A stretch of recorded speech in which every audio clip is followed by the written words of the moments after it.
Janë zbardhur detaje të reja nga vdekja tragjike e një 19 vjeçare me origjinë shqiptare në ishullin e Kefalonis, një ngjarje që ka tronditur opinionin publik në Greqi.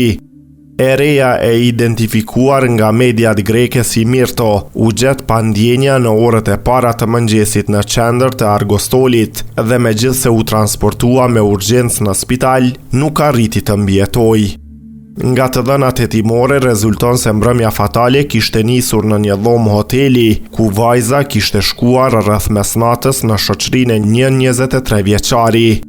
Më vonë në ambient janë bashkuar edhe dy të rinj të tjerë, një 26 vjeçar dhe një 22 vjeçar shqiptar.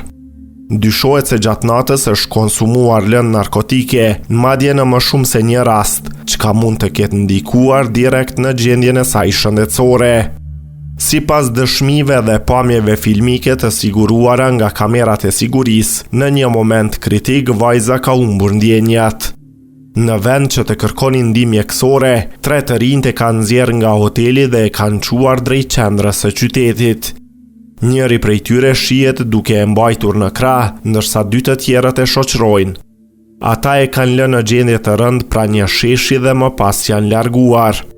Hetimet tregojnë se 19 vjeçaria ka qëndruar për një kohë të konsiderueshme në rrugë pa marrë ndihmë, një faktor që dyshohet të ketë qenë vendimtar për humbjen e jetës.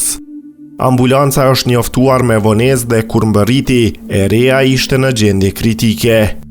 Pavarësisht përpjekjeve të mjekëve për rreth një orë, nuk u bë i mundur rikthimi i saj në jetë.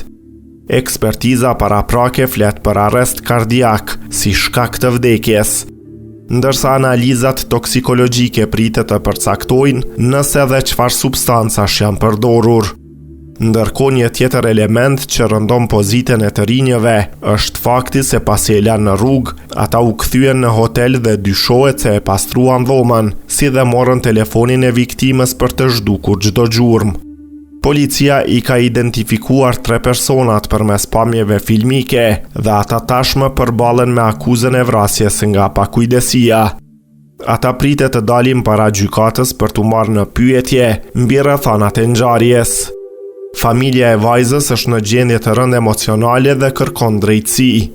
Prindrit këmbgulin se ajo nuk kishte lidhje me drogën dhe hedhin dyshime se mund të jetë ndikuar ose mashtruar nga personat që e shoqëronin atë natë.